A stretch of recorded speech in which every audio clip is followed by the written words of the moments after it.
Diz-te toda a verdade, é que só por dignidade no mundo ninguém trabalha.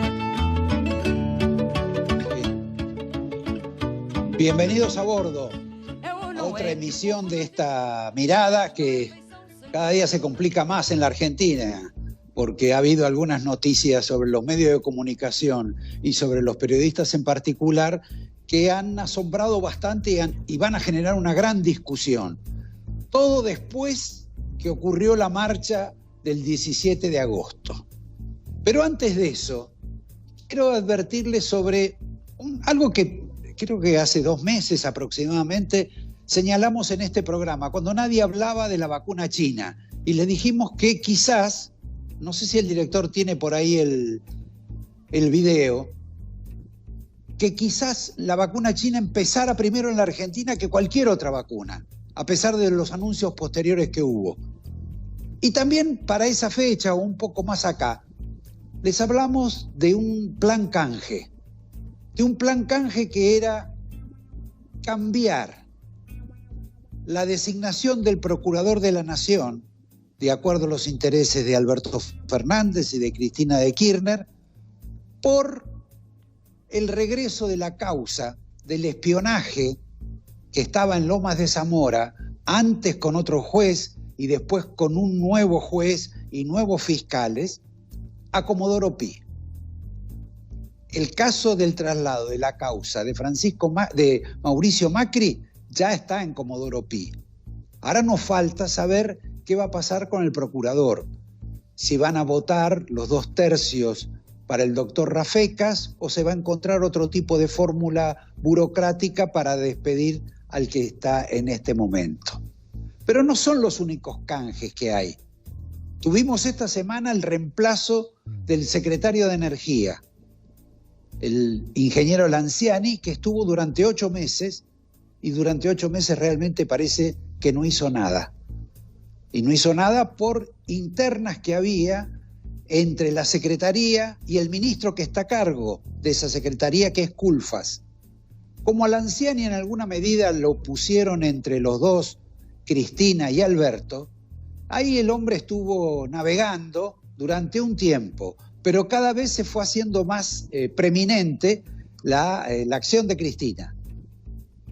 Y decidió ella misma también despedirlo a Lanciani. Pero estaba molesta con Culfas y dicen que hasta presionó para que lo sacaran a Culfas. Pero como Culfas es casi un brazo de Alberto Fernández logró que Culfas siga en el cargo que tiene de ministro, pero que se desprenda de su responsabilidad de energía. ¿Y a quién se lo dieron? Se lo dieron a Guzmán, que para él fue toda una sorpresa, casi peor que cuando le dijeron que iba a ser ministro de Economía y estaba instalado en Colombia y no sabía que 3 días después iba a jurar en la Argentina. Rarísimo este plan canje, por el cual ahora hay un nuevo secretario de Energía, un señor Darío Martínez, que es nacido en el sur, razón por la cual se supone que sabe de petróleo, porque si nació ahí, sabe de petróleo, igual que el que nace en la zona de Boca, debería ser hincha de Boca,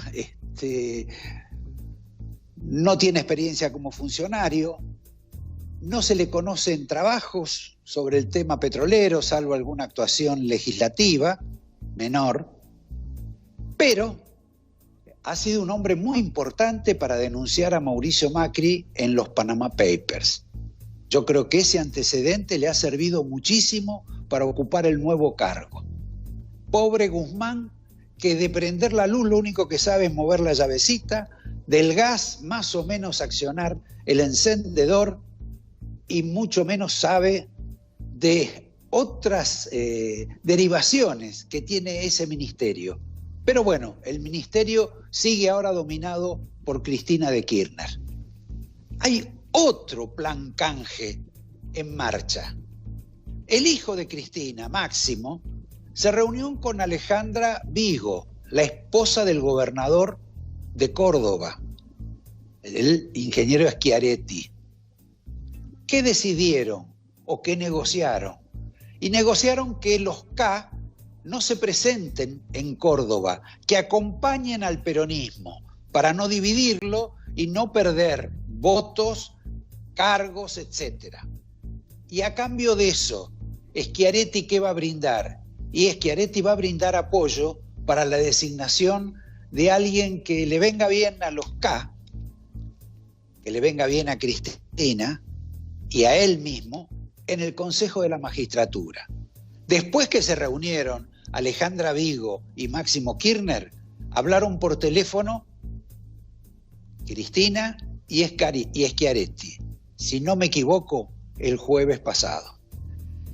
Estamos hablando demasiado sobre los planes, canjes, etcétera, mucho sobre el oficialismo y casi nada sobre Mauricio Macri, este gran ausente que está de vacaciones todavía en Francia, no en Francia, sino en Suiza, como habíamos advertido, y que pasó por Francia y está pasando por Europa de una forma curiosa de turista, porque mucha política no hace, tampoco parece que no se divierte demasiado y juega mucho al bridge.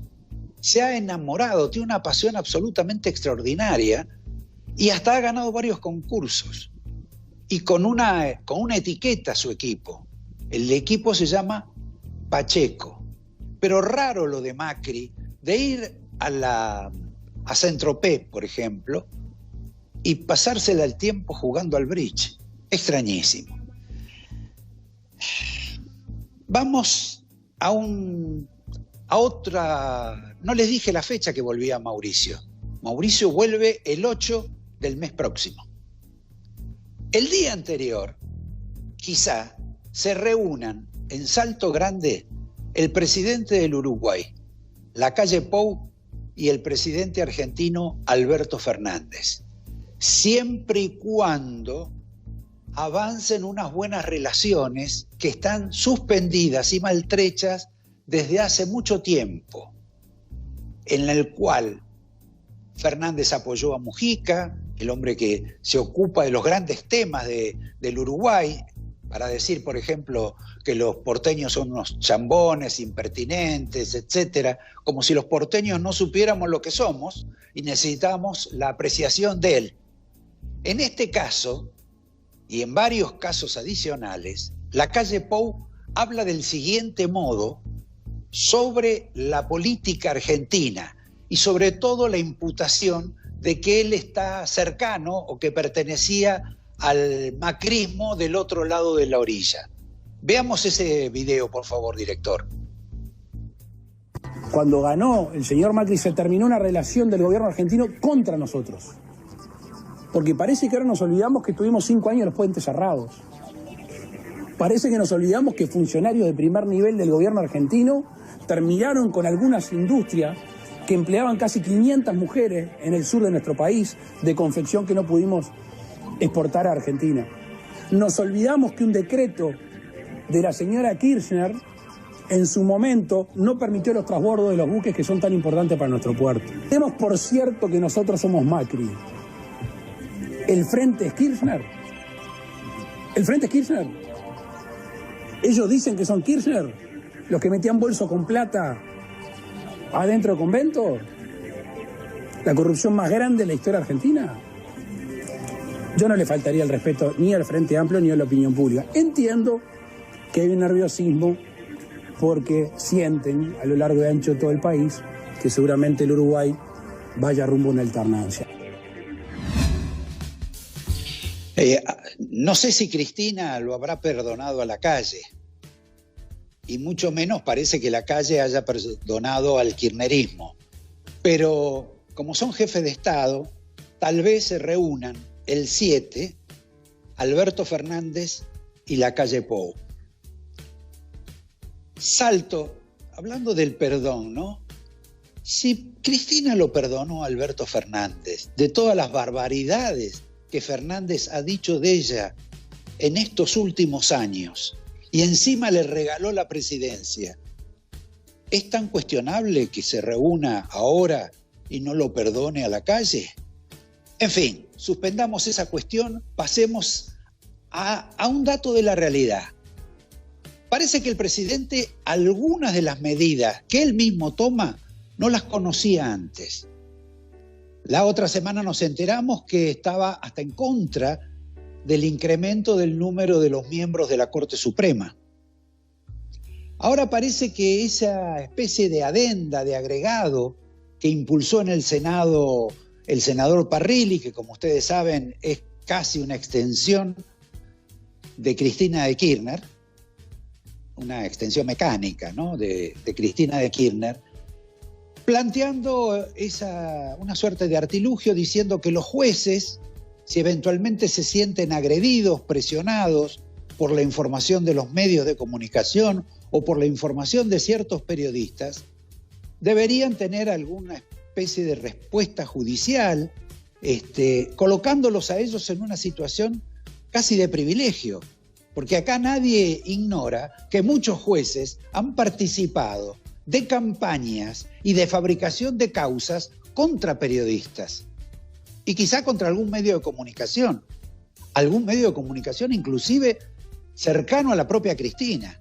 O sea que esta especie de agregado que hizo introducir el senador Parrilli y del cual dicen que en la Casa Rosada no sabían nada, va a ser altamente cuestionable y seguramente quizás sea un elemento de negociación para cuando se trate la reforma judicial en diputados, porque me parece que tampoco sabía de esto Sergio Massa.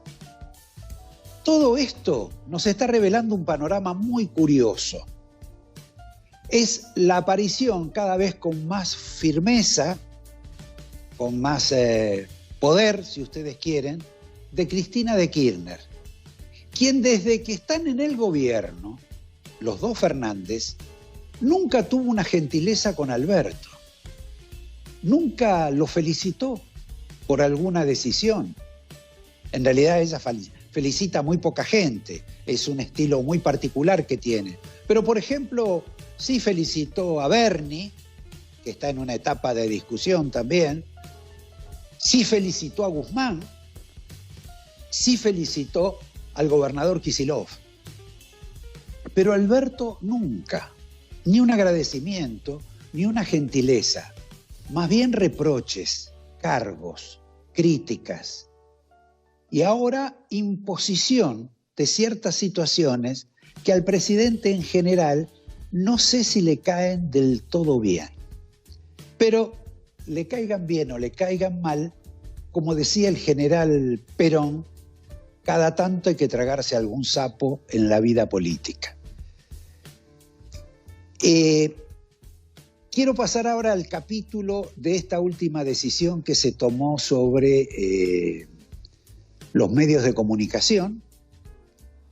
Esta decisión que afecta en particular a la telefonía, que afecta a la TV por cable, etcétera, que está incluida dentro de estas reformas de tipo judicial que se está haciendo en las distintas reformas judiciales y de las cuales, para ser sincero, me parece que no estimulan a futuros inversores de la Argentina, porque están desplegando, mostrando una suerte de arbitrio por parte del Poder Ejecutivo que es inimaginable en un sistema democrático. En un sistema democrático donde todos están hablando de hagamos una reunión, el pacto social entre sindicatos y empresarios, con participación del Estado, etc. Acá no, acá es la decisión de la máxima autoridad, que se levanta a la mañana y dice, exprópiese, intervéngase, se determina cómo debe ser la rentabilidad de la gente, cómo debe ser la rentabilidad de las empresas, y seguramente va a haber ahí algún grado de cuestionamiento serio, no solo por la parte legal y los juicios, sino porque también los argentinos, quizá por esta intervención del Estado, perdamos algunas cuestiones de las cuales se disfrutan actualmente, como en el caso de la final que hubo hoy entre el Paris Saint-Germain y el Bayern Múnich. Pero para eso vamos a tener una entrevista. Y antes de esa entrevista le quiero anunciar algo que va a venir después, algo diferente, una guerra. Es la guerra de los Jacobe contra los García. Estoy hablando de los dos Jorge Jacobe, padre e hijo. Y estoy hablando de los Garcías, padre e hijo. Roberto y Javier. Pero antes esta entrevista con alguien que es experto en comunicaciones, alguien que es abogado y que nos va a dar, verdaderamente nos va a iluminar sobre dos temas importantes, tanto el tema judicial como el tema de los medios de comunicación, que ha provocado un revuelo gigantesco. Alejandro, estas medidas intervencionistas, estatistas, ¿son producto de la cuarentena o hubieran ocurrido igual si no había cuarentena? Mira, yo creo que hubieran ocurrido lo mismo, porque es una vieja vocación que tiene el peronismo. No nos olvidemos que Perón pagó 100 millones de dólares en efectivo, y esto sale de un acta, de una escritura pública de compra, cuando compró las telecomunicaciones en el 45, 46. Ahora... Vos ya te metés directamente en el tema de las comunicaciones, pensás que yo iba a agarrar para el lado de la justicia, pero dale, seguí, me parece interesante. Bueno, es que... No, por favor, además vos sos un hombre de ese medio. Yo me he alimentado de ese medio, digamos, he trabajado en ese medio, y de hecho le dediqué 30 años de docencia también a un tema que es apasionante. La política zanatea mucho con la universalidad del servicio, pero resulta que hay unas 65 millones de líneas y 44 millones de habitantes, con lo cual no es tanto un problema de penetración del servicio como de los sectores que no tienen el servicio que necesitan, o sea, el servicio de acceso a Internet, que es por donde transcurre, entre otras cosas, esto que estamos haciendo nosotros.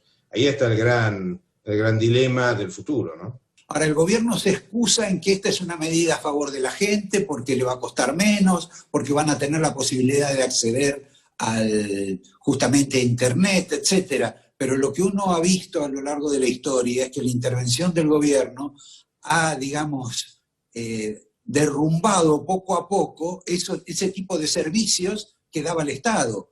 Sí, esto por ahí es útil decirlo para los que tienen menos de 40 años. Una persona con menos de 40 años no se acuerda lo que era la Argentina del 90, por ejemplo. Y era una realidad, yo trabajé en Entel un tiempo, era una realidad en la que vos podías llegar a tardar 25 años o la eternidad en tener un teléfono que no te llegaba. Esto en el fondo no es distinto a lo que pasó con los ferrocarriles, a lo que pasó con las rutas. O sea, la Argentina está permanentemente pegándose tiros en los pies en términos de conectividad, sí. Y esto afecta directamente a la gente. Es decir, vos lo que no podés hacer es tener un mundo que está yendo al 5G y ya se prevé el 6G y decirle a las compañías de telefónicas, de telecomunicaciones, de Internet y demás, que hay una competencia, te diría que mayor que en la mayoría de los otros sectores, decirles que tienen que perder plata, que tienen que pagarle a la Argentina la ineficiencia de sus propios problemas. Esto es una locura. Perdón que te interrumpa, pero dentro de ese esquema hay un montón de gente que dice, bueno, esto es una medida típicamente de un camino hacia la Venezuela Junior. Otros que dicen, esto es una venganza contra Clarín. ¿Vos exactamente cómo lo ves esto? Sí, como eso, efectivamente como eso, porque de la manera en que lo estás planteando, ellos lo único que van a lograr, sacando a Clarín de lado, lo que van a lograr es que Telefónica haga esfuerzos más intensos para vender su filial local. Son empresas del mundo, o sea, a ellos cuando un país los maltrata se van, no es más complicado que eso. Y las empresas chicas van a tratar de sobrevivir o caerán, cosa que tampoco le importa al gobierno. El objetivo claramente es el grupo Clarín, que, para los que no lo saben, incluso es dueña de Telecom. Aclaremos, he sido abogado de la mayoría de las empresas de telecomunicaciones en la Argentina. Y me quedan amigos adentro. Están hartos, los tipos están hartos. Las telecomunicaciones te requieren inversiones permanentes, porque la tecnología es algo sumamente caro para estar updated, o sea, al día de hoy o de mañana. Yo, honestamente, y lo digo muy en serio, Roberto, yo creo que es un plan, Yo creo que es un plan para mantener a la Argentina aquella que competía con Estados Unidos, mantenerla a niveles de Zimbabue, El kirchnerismo tiene algunos rasgos de genialidad que, desgraciadamente, desde mi punto de vista, es una opinión, obvio, sí, dedica especialmente al mal, no al bien. Y así como tiene Wikipedia copada, y muchos de los que estamos ahí nos ponen cosas que después no podemos sacar, lo cierto es que en materia judicial, ¿qué característica tiene el sistema judicial? Primero, son cargos inamovibles, o sea, duran hasta que...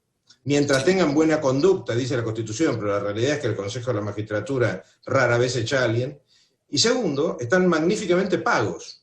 Y además después podés hacer entrar a tus familiares. O sea, si se pudiese pasar el tamiz de relaciones de sangre en tribunales, habría muchas sorpresas. Yo creo que deben ser, no sé, 100 familias en total, no más que eso. Bueno, el kirchnerismo quiere ese sector. Ya tiene una parte, quiere más. Perdón, pero eso también lo tiene que hacer en connivencia con otros sectores políticos. Obviamente. Y cuando hay tantos cargos, lo más probable es que se aprueben ese tipo de decisiones porque se reparten las ubicaciones. Sí, exacto. Yo siempre cuento una anécdota que viví en una de mis tantas peleas en la época del Consejo, donde otro de los consejeros, que era un diputado kirchnerista, se ve que con pena hacia mi mala sangre me dice: ¿para qué te calentás si lo que votamos acá lo negociamos en el Congreso? Fernández se va a despertar pasado mañana y así como se despertó hace 2 días y dijo son bienes públicos, las comunicaciones, ¿cuál crees que son los nuevos bienes públicos o que él va a determinar? Por ejemplo, las medias lunas, que son mucho más importantes de pronto que comunicarse, o qué otro tipo de ejemplo ves vos. Bueno, mira, exacto, mira, eso que dijiste de las medialunas yo lo vengo diciendo hace años, y es cómo puede ser un servicio público hablar por teléfono y no es alimentarse. O sea, la noción de servicio público es un invento de los franceses de hace 200 años que sirve para cualquier cosa y de hecho se ha desmadrado, con lo cual cualquier sector que genere dinero en la Argentina, empezando por Mercado Libre, a la primera de cambio te decretan de servicio público Mercado Libre, por poner un ejemplo, cualquier sector con ese criterio puede ser considerado servicio público y ahí aparecerá el funcionario de turno a destruir lo que construimos los privados durante el resto de la vida. Quiero hacer 3 reflexiones, ya que lo tengo también ahí al compañero Sebastián, y a quien no saludé cuando llegué, y tampoco a Javier. Pero quería hacer 3 reflexiones sobre esto que hemos escuchado. Uno, citar un artículo del ex titular de DirecTV que anuncia que por estas cuestiones que acaba de tomar el gobierno y que vive explicando desde ayer el doctor Alberto Fernández, va a haber despidos, muchos despidos, y van a caer el servicio que se le brinda a la población. El segundo punto tiene algo que ver con el tema de lo que se hizo con la ley de alquileres. Porque el gobierno vive diciendo que no quiere que la gente compre dólares, que los ponga en los colchones, que los invierta. Entonces una posibilidad, de las pocas que había en la Argentina, era comprar ladrillos. Sobre todo si la posibilidad de hacer una casa o de hacer departamentos estaba en un precio razonable como parece estarlo ahora. Pero si te ponen una ley de alquileres por la cual vos no vas a poder vender tu departamento, vos no vas a poder vender tu casa si la alquilaste, nunca vas a comprar ladrillo ni cemento, salvo que sea para especular, que es como comprar dólares. Y por último, si es que me acuerdo todavía lo que quería decir, que ya no me acuerdo exactamente lo que era, pero realmente esta actitud intervencionista y estatista del gobierno, uno no la quiere comparar con la Venezuela Junior que podría ser la Argentina, donde la Argentina ya está compartiendo niveles de miseria como ese país del Caribe. Pero estas decisiones que se tomaron ahora son iguales a los que se tomaron en la Venezuela de Chávez y Maduro. Y quiero decirles que hoy, para cargar nafta en Venezuela, hay que hacer colas de 4 días. Si quieren de 3, si quieren, cerramos por 3. Que los cortes de luz, hay 4, 5 o 6 cortes de luz por día. Que hay cortes de agua permanente. Y que casi no tienen gas en muchos lugares, siendo Venezuela uno de los 3 países del mundo con mayor cantidad de reservas de gas. Me detengo acá y voy a pasar a unas placas que le voy a pedir a Sebastián y al director que nos las ubiquen, que son de una encuesta de la Universidad de La Matanza. Sí. Una encuesta muy interesante ¿Es así? ¿Las tenemos ahí, Sebastián? Sí, Roberto, una encuesta que se ha hecho en el AMBA, en el área metropolitana de Buenos Aires, sobre 1.140 casos. Aquí vemos la primera de esas placas que tiene que ver con la consideración que hacen los encuestados sobre el gobierno nacional de Alberto Fernández. Y fíjate vos que ya el diferencial entre la opinión favorable y la desfavorable del gobierno nacional empieza a unirse, ¿no? Allí lo vemos, la línea verde es la cuestión más favorable, la roja es justamente la opinión desfavorable entre la imagen muy buena y la comparación con la regular muy mala y mala, sí. Prácticamente ya la segunda parte ha ganado a la impresión positiva del gobierno de Alberto Fernández. El caso más paradigmático se da en la siguiente placa, que vamos a ver, que tiene que ver con la mirada que tienen los encuestados, Roberto, sobre el gobierno de la provincia de Buenos Aires y también de la ciudad de Buenos Aires. Ahora vemos el de la ciudad. En el de la ciudad es justamente donde se invierten estas cuestiones. El diferencial de imagen positiva de la gestión de Horacio Rodríguez Larreta es muy superior a la imagen negativa, es decir, el 54,5% opina favorablemente entre muy bueno y bueno, como la gestión de Horacio Rodríguez Larreta, contra el 45,5% que opina que es mala, muy mala o es regular. Y te decía el caso de la provincia de Buenos Aires, donde allí se da justamente a la inversa de lo de la ciudad de Buenos Aires. La opinión desfavorable entre regular, mala y muy mala sobre el gobierno de Axel Kicillof es del 57,9%, casi el 58%, contra un 42,1% que evalúan bien el rumbo del gobierno de Axel Kicillof. Y fíjate vos este dato que tiene que ver con la manera en que los encuestados perciben cómo ha tratado la Argentina o cómo ha gestionado la Argentina la crisis sanitaria del COVID. Y allí sí mejora, digamos, la cuestión de la mirada sobre el gobierno de Alberto Fernández.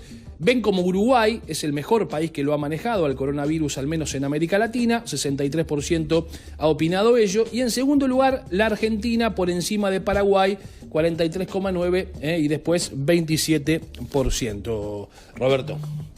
Bueno, a mí me interesaron las otras tres placas por una cuestión de negocio político y para interpretar también el pensamiento de Cristina de Kirchner. Sí. Cristina de Kirchner se enfureció con esta relación de unidad, de pacto, de diálogo, de cercanía y de amistad que hicieron Alberto Fernández, Kicillof en menor medida y Horacio Rodríguez Larreta.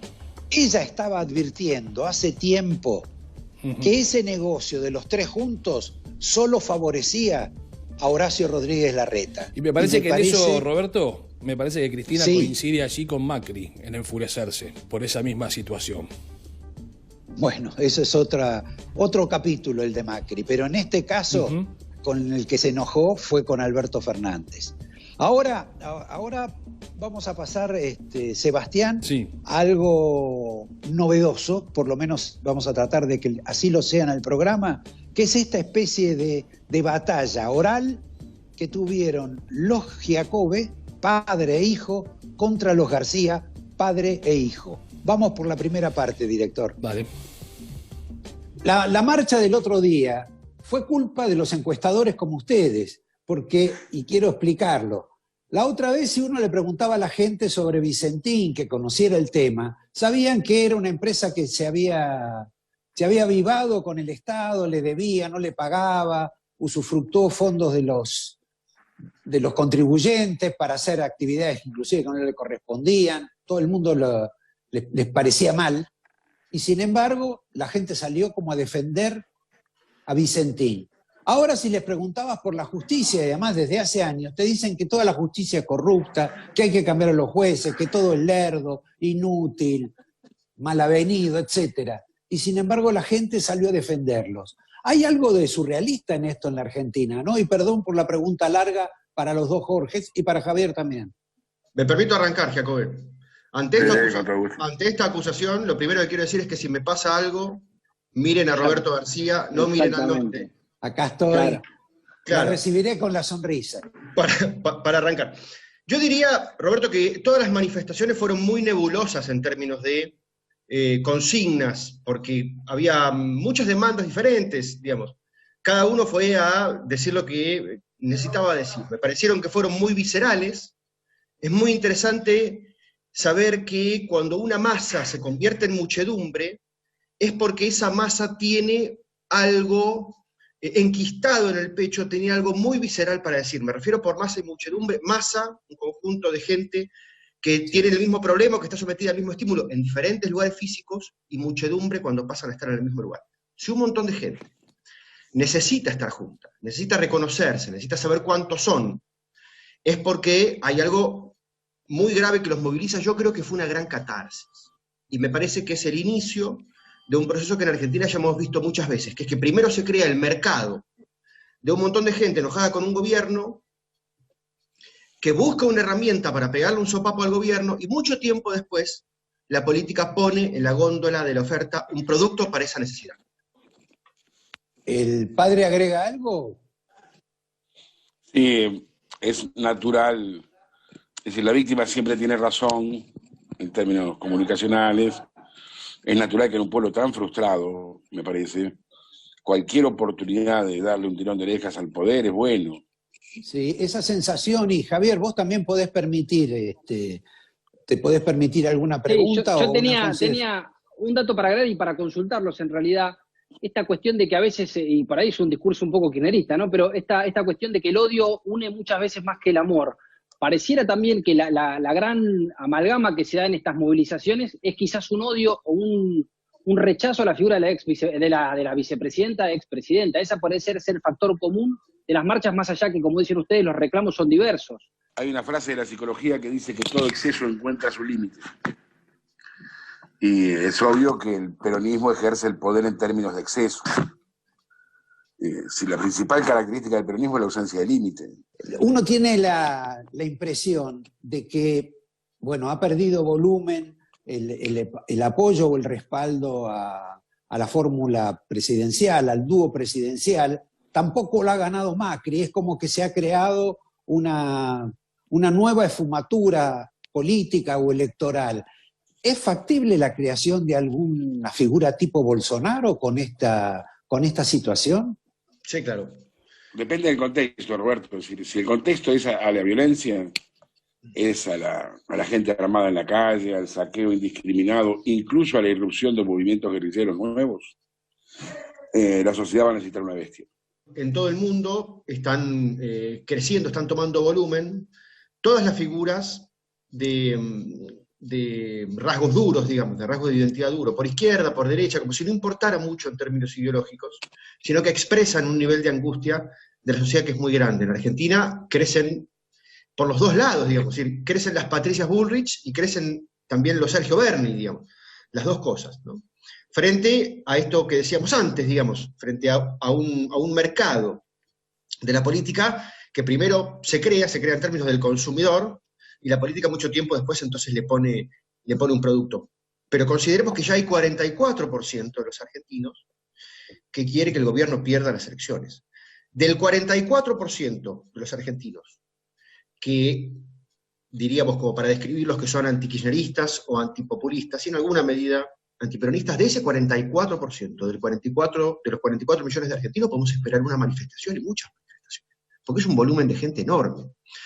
Y para ser justos hay que decir que del otro lado hay 35% que quiere que el gobierno gane las elecciones, y que entonces podemos esperar del otro lado manifestaciones tan potentes como esta el mes que viene y el otro mes.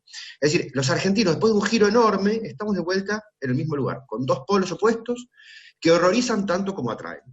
¿No hay ninguna figura aparte de Patricia Bullrich que podría encarnar eso? O quizá una figura mucho más etérea, como contrincante, como puede ser el caso de Biden, una persona débil, más bien apocada, que parece que encabeza las encuestas sobre un tipo enérgico y potente como Trump.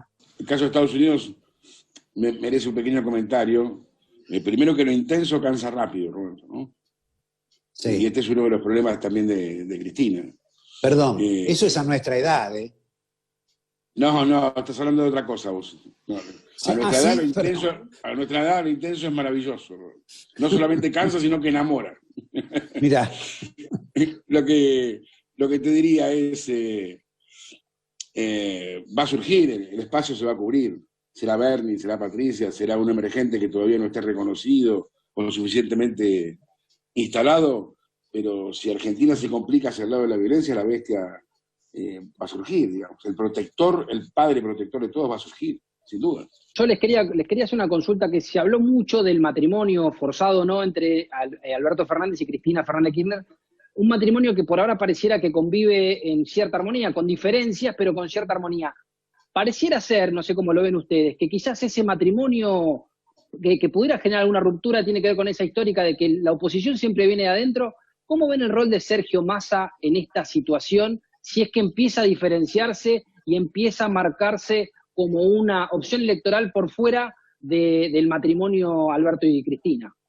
Y no lo veo para nada, no dan las encuestas, no tiene buena imagen positiva, tiene 50 puntos de imagen negativa, no es el hombre que la sociedad está necesitando hoy, ¿no? Las encuestas no marcan que sea necesario, fundamental, que la gente tenga expectativas cifradas por él en esta etapa. No lo veo para nada en el mañana inmediato. Yo agregaría que tampoco hay mucho espacio para que eso suceda. Del 48, a ver, para entender cómo funciona ese matrimonio del cual vos dabas cuenta, del 48% que los lleva al poder, a los dos, 35 son de Cristina. O sea, no es un matrimonio 50 y 50 parejo. 35 son de Cristina. Y el 13% restante no era de Alberto tampoco. Era de gente que estaba buscando pegarle un sopapo a Macri, no votar a Cristina, y entonces, de alguna manera, se autoconvenció que Alberto podía ser más moderado y podía tener un tono más peronista, y de alguna manera maniatar al kirchnerismo. A esa gente el corazón ya se le rompió. En estos últimos tiempos se le rompió, pues se dio cuenta de que aunque quiera no puede. Y a Alberto le queda, si hoy Alberto tiene 37 puntos de imagen positiva, fíjate que está muy cercano a los 35 que son de Cristina. De modo tal que si hoy el divorcio se produce, Cristina se queda con los nenes, con la casa y con el auto. Y Alberto se queda con el crédito hipotecario y con la tarjeta de crédito.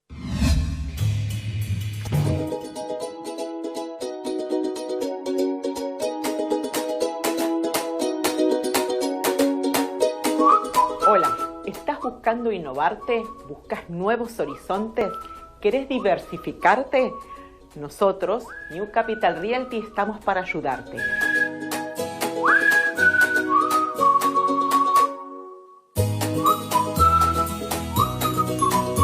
Miami y el sur de la Florida tiene diferentes opciones para lo que tú estás buscando.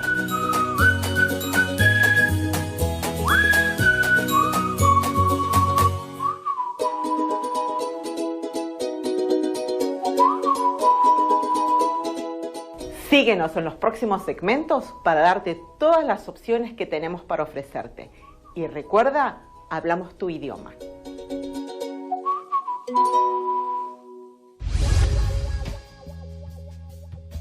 Un respiro mínimo a esta segunda parte de la guerra de los García y los Giacobbe, que no está en guerra, con una consideración publicitaria.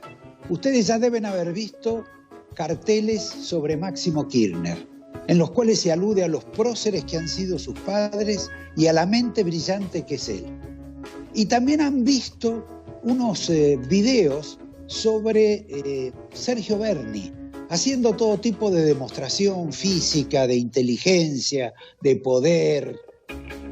Realmente, los argentinos merecemos que nos traten tan cándidamente, que seamos tan cándidos a una publicidad o una propaganda que no enaltece a los personajes. No sé, es parte para reflexión. Creo que es un pueblo más inteligente, bastante más inteligente. Dicho esto, sigamos con la última parte de los Giacobbe contra los García. Ya que estamos 4, somos 2 contra 2, no sé si los García por un lado y los Giacobbe por el otro. No, los jóvenes. No, los jóvenes por un lado y el resto por el otro, digamos.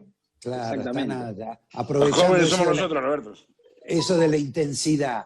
Pero en lugar de tanto número y etcétera y política, reflexionando con Javier, había una pregunta de que los abuelos nuestros o los padres vinieron a la Argentina casi huyendo en general de Europa.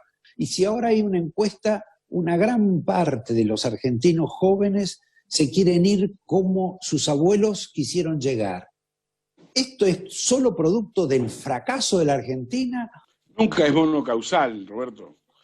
Mucha gente se va de la Argentina por amor, mucha gente se va por trabajo, mucha gente se va por razones turísticas y mucha gente del 1.100.000 argentinos que se calcula que hay hoy en el exterior se van por fracaso. El 2001 fue una emigración muy importante, muy numerosa. De hecho, se van a países que les permiten 28% de los argentinos en el exterior están en España, alrededor de un 20% en Estados Unidos. Son 20 países en el mundo solamente donde recala el 95% de los argentinos en el exterior. Ahora, no son los hijos de aquellos, son los bisnietos de aquellos.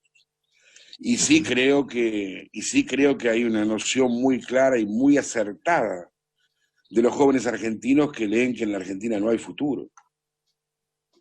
Me parece absolutamente razonable, lo que no quiere decir que quiera que pase, pero me parece absolutamente razonable que una persona que esté pensando en tener una vida más o menos decorosa, tranquila y poder criar a sus hijos en un lugar seguro, no esté pensando en quedarse en Argentina. Me parece absolutamente razonable. Todos sabemos lo que va a pasar en la Argentina de aquí en más. Solo el crecimiento demográfico, Roberto, una familia de clase baja que no trabaja ni estudian hace ya 3 o 4 generaciones, tiene en promedio 4 hijos, y una familia de clase media tiene 0,8 hijos. En una generación más, los hijos de los pobres sin cultura ni estudios son el 70% de la población argentina. Ha sido tanto el fracaso, Roberto. Año 1972, culminación de la dictadura militar. A ninguno de nosotros se nos puede sospechar de alguna conexidad con aquello. Había 6% de pobres y 75% de clase media en Argentina, Roberto. 1972 no había indigentes. Todo lo demás lo hizo la inteligencia de nuestra generación. Seguir confiando en nuestra generación, creyendo que el demoledor va a ser el constructor, es una locura. Es una locura. Lo que hemos sabido hacer es romper todo lo benéfico que Argentina tenía, que habían hecho, como vos decís, nuestros abuelos con su esfuerzo. Destruimos la educación, la familia, pusimos la droga, banalizamos el salario, saqueamos a la población, construimos una clase dirigente millonaria con pueblo empobrecido. Es una calamidad la Argentina.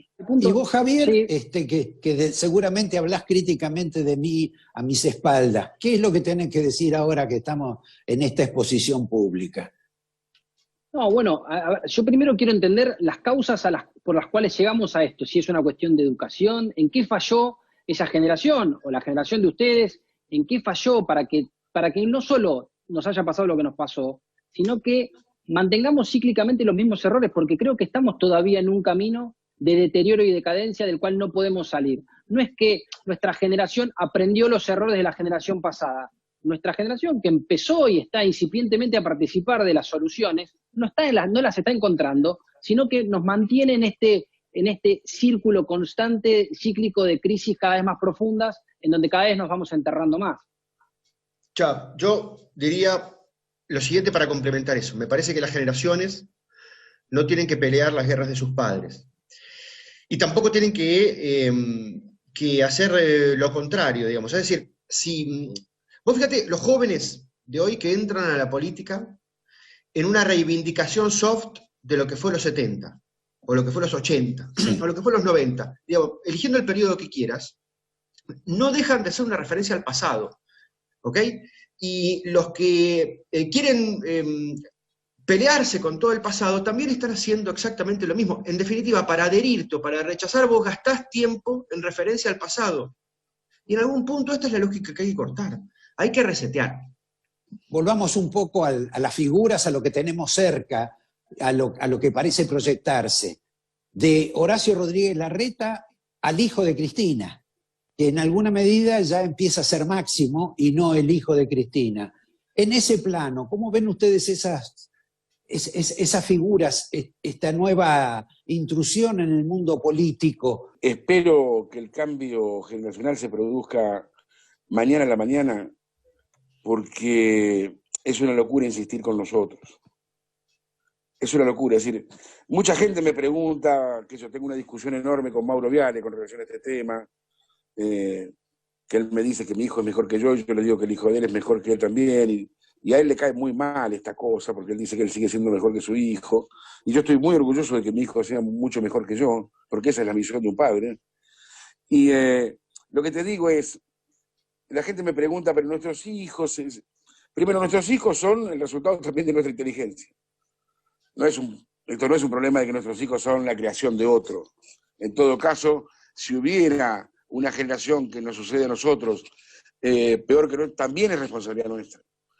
Pero lo que está claro es que la solución no está en nosotros, Roberto. Tenemos la pelota en la mano hace 40 años y hemos producido 60% de pobres y 66% de los ciudadanos argentinos que desean irse de este país. La pregunta es cómo solucionar un país donde 2/3 partes no quieren quedarse ya. Estamos muy complicados y la complicación ha sido el fruto de la inteligencia de nuestra generación. Los grupos llegan, Roberto, hasta donde la inteligencia sumada de sus miembros va. La inteligencia de nuestra generación está a la vista. Y lo mejor que podemos hacer es abrir la puerta. No sé si serán mejores, pero peores que nosotros no se puede ser.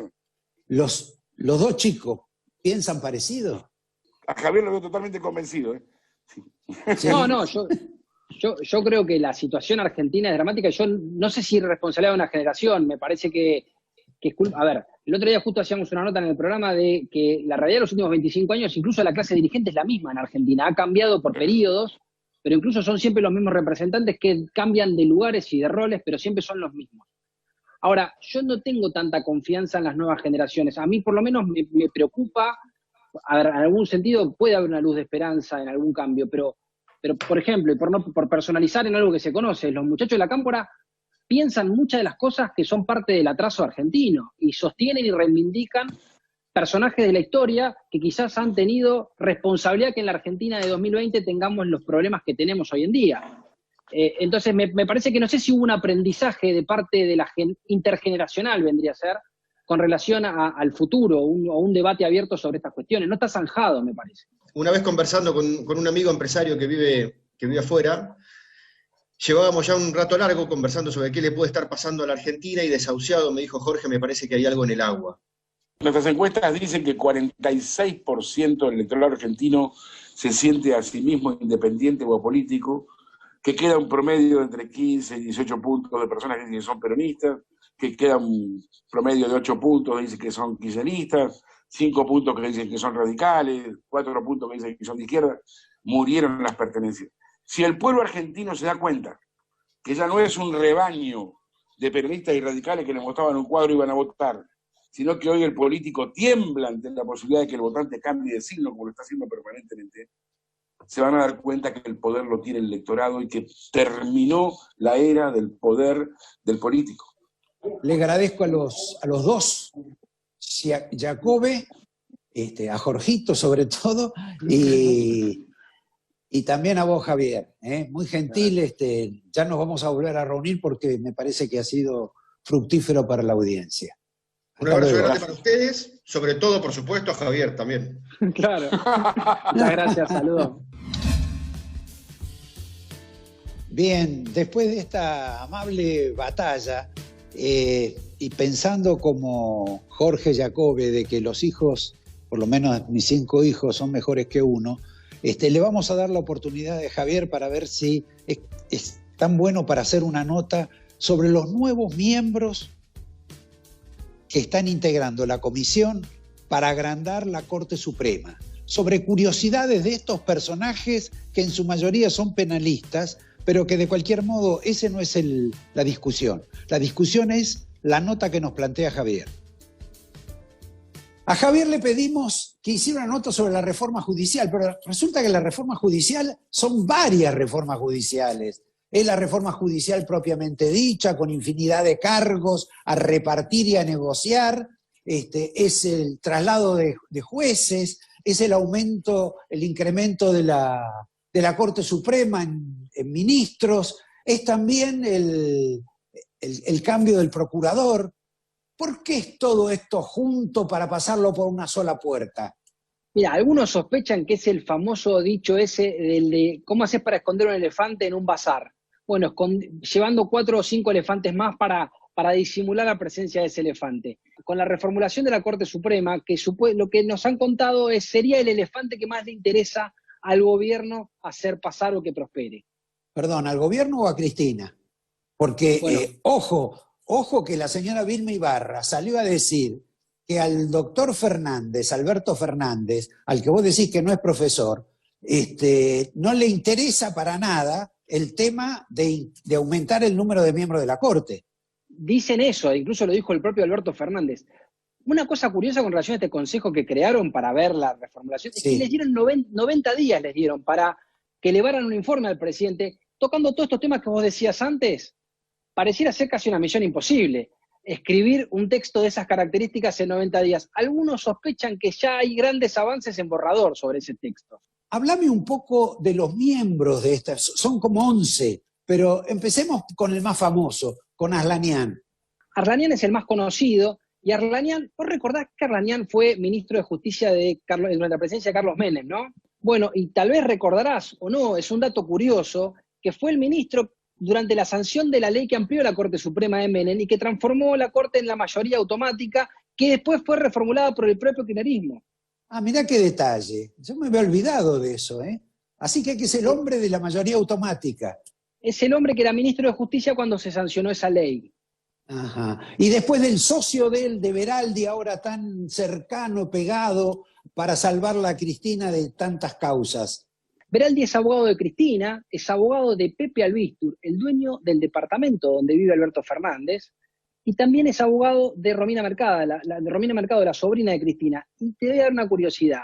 Fue abogado de Mariano Narodowski, el ex ministro de Educación de Macri, en la causa de las escuchas ilegales. Era sindicado como parte de la organización donde Macri era el jefe y lo defendía Beraldi. Ah, bien. Tenemos ahí también, tenemos algunas mujeres, tenemos otros hombres. Por ejemplo, Enrique Bacigalupo, que quizás sea el más destacado de ellos, fue procurador del Tesoro durante 49 días en la gestión de Cámpora, y la curiosidad es que ese cargo le permitió acceder a una jubilación de privilegio, la cual cobró religiosamente estando en España, y que durante el gobierno de Duhalde, en la gran crisis, fue descubierta o fue señalada, fue denunciada, y él renunció a esa jubilación de privilegio, pero ya había cobrado durante muchos años. Apretado por las circunstancias. Apretado por las circunstancias, le correspondía técnicamente y legalmente cobrar la jubilación, pero bueno, algunos señalaban algún señalamiento ético de parte del cobro de esa jubilación de privilegio. Vos sabés que me encanta a mí la doctora Herrera, que es hermana de la bailarina, ¿verdad? De Paloma Herrera. La doctora Herrera es quizás de las personalidades más pintorescas de esta comisión. Es la hermana, como decíamos, de Paloma Herrera. No se hablan porque es muy fanática y parece que hay diferencias políticas entre ellas que llevan a que no se hablen. Se reconoce kirchnerista confesa, fanática, y que además maneja las redes sociales insultando a todos los que no piensen como ella. Ah, muy interesante. Muy democrática. Y, por ejemplo, a Mariano Barrio lo trató de pelotudo. A Abel Albino, el titular de Conin, dijo que era un prehistórico perverso. De Ortubey dijo que era un pelotudo consuetudinario que quería ser presidente. No te olvides tampoco que, como otro dato, esta mujer propició la censura a Sergio Moro en la Universidad de Buenos Aires y celebró cuando se efectivizó y Moro no pudo hablar. Después tenemos también a la doctora Bataini, que es la titular de Tierra del Fuego, sindicada y acusada o sospechada de cobro de viáticos estrafalarios, porque cobró 800.000 pesos en viáticos y pasajes, siendo que sus compañeros de tribunal no alcanzan los 180.000 pesos, o sea, cobró 4 veces más viáticos que sus compañeros de tribunal. Y también se la señala o se la sospecha porque se creó una estructura en la provincia que es una erogación de 30 millones de pesos, para una provincia en estas circunstancias es mucho dinero, que le dieron la titularidad a la nuera de la presidenta o la expresidenta del Tribunal Supremo de Tierra del Fuego. Son datos... Bueno, no es un caso único en la justicia argentina, no me hagas mirar hacia la Corte, pero para cerrar, la que más me interesa es la que tiene, supongo, mayor plataforma fundada en materia de jurídica, es la parienta de Alperovich. Bueno, ese es otro caso de nepotismo, si querés, en la provincia, porque fue nombrada por Alperovich Claudia Sbard, fue nombrado por el ex gobernador, hoy acusado de abuso sexual, un delito gravísimo, de la sobrina, nada más y nada menos. Y la curiosidad también es que el hijo de esta jurista que estuvo en el tribunal, o está en el Tribunal Supremo de Tucumán, era el secretario privado de Alperovich. Todo tiene que ver con todo. Está todo completo eso, ¿no? Bueno, estas son las curiosidades que tienen los integrantes de esta comisión, que uno quizás esperaría otro tipo de currículums o más impolutos, quizás, pero bueno, siendo que el presidente elogió públicamente a Hugo Moyano como un dirigente sindical ejemplar y a Gildo Infran como un gobernador democrático y modelo de gestión, realmente por ahí no debería llamar tanto la atención la conformación y estas características particulares que tienen algunos integrantes de este consejo asesor. En tiempos de vacilación y ansiedad, la tendencia natural sería esperar. A medida que el contexto evoluciona, surgen nuevos desafíos y oportunidades. Por eso, renová y comprá activos con el especialista. Conectate con Adrián Mercado Subastas Online. ¿Qué cachamay elegiste para terminar el día? Cachamay, un saludable momento. Cachamay, estar separados también es estar juntos. El campus virtual de UTEDIC moderniza la capacitación y federaliza las oportunidades educativas. Esta plataforma virtual dedicada a la formación solo requiere que él o la afiliada cuenten con un dispositivo con internet y ganas de adquirir nuevas herramientas para enfrentar un mercado laboral cada día más exigente. No importa dónde te encuentres, importa a dónde querés llegar. UTEDIC, compromiso con los trabajadores. En Banco Macro te damos más opciones. Si necesitas un préstamo o un adelanto de sueldo o haberes, pedilo desde la app Macro o Banca Internet. Conoce más en macro.com.ar/préstamos. Vos elegís, nosotros estamos cerca. Macro, cerca siempre. El campus, donde conectás lo académico con lo profesional, donde aprendés haciendo, donde creás tu red de contactos, donde lográs tus aspiraciones profesionales. No importa dónde estés, el campus, presencial o virtual, es tu lugar y está a tu alcance. El campus es WAD. Descubrilo y convertite en lo que querés ser.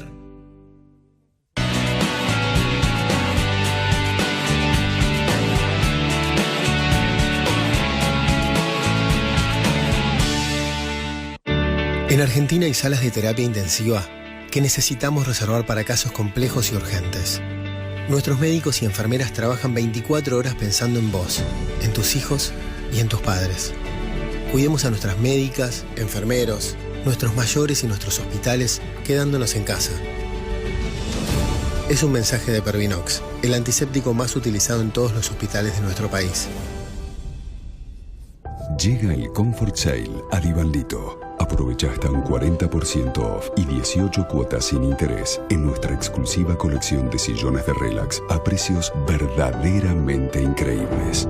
Nunca existió un sale que te dé tanto confort. Compra online en divandito.com. Bien, vamos Javier con la frase de la semana. Javier, ¿cuál es la frase de la semana? Javier, te estoy hablando. ¿Qué pasó? ¿Se congeló, director? ¿Qué es lo que pasa? Javier. Perdón. Estaba probando la gran Bullrich. No es la frase de la semana, pero sin duda que es el hecho de la semana, la del senador Esteban Bullrich. Fingió estar presente en una reunión dejando su foto y se ausentó a hacer otras tareas. En el Senado, nada más y nada menos. En plena sesión. En una sesión de una ley, de una polémica ley que él está muy en contra de la ley de la reforma de la justicia. Él dejó su foto como hacen los chicos en el colegio ahora para escaparse de las clases, y la verdad que es bastante vergonzoso que lo haga un ex ministro de Educación de la Nación. Nos despedimos con la gente, hasta el próximo domingo, y evitemos hacernos la rata como el senador Bullrich. Exactamente.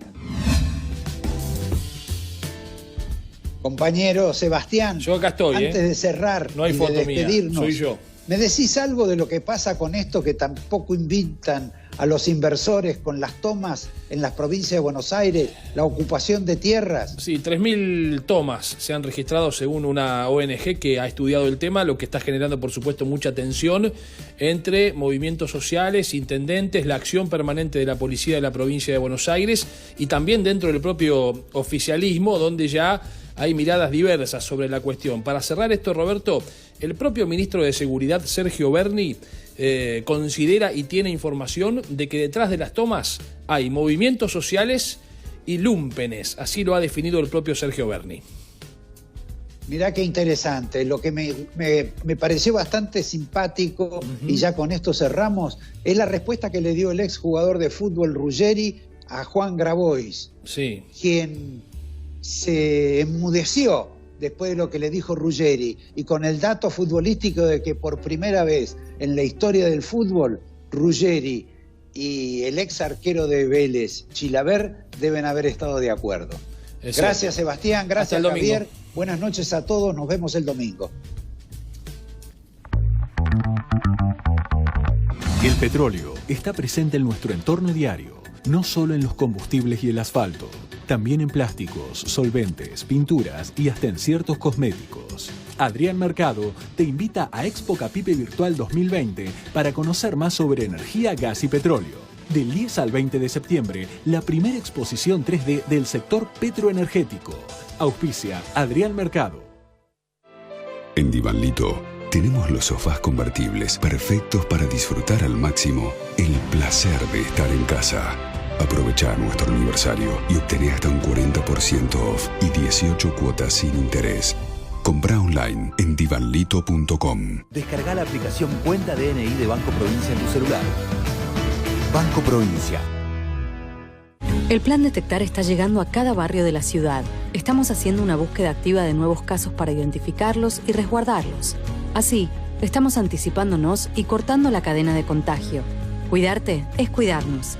Buenos Aires Ciudad. Creamos un centro de aislamiento para recibir 500 pacientes con patologías leves o asintomáticos. Implementamos un nuevo servicio de telemedicina para brindar asistencia médica virtual a casos sospechosos de COVID-19 y a pacientes con enfermedades crónicas, adicciones y salud mental. Cada uno desde su lugar, con el corazón puesto en Tigre. El futuro está en todos. Tigre, municipio. Banco Ciudad te quiere ver crecer. OSPE, Obra Social de Petroleros. Conoce todos los beneficios que tenemos para vos en ospesalud.com.ar.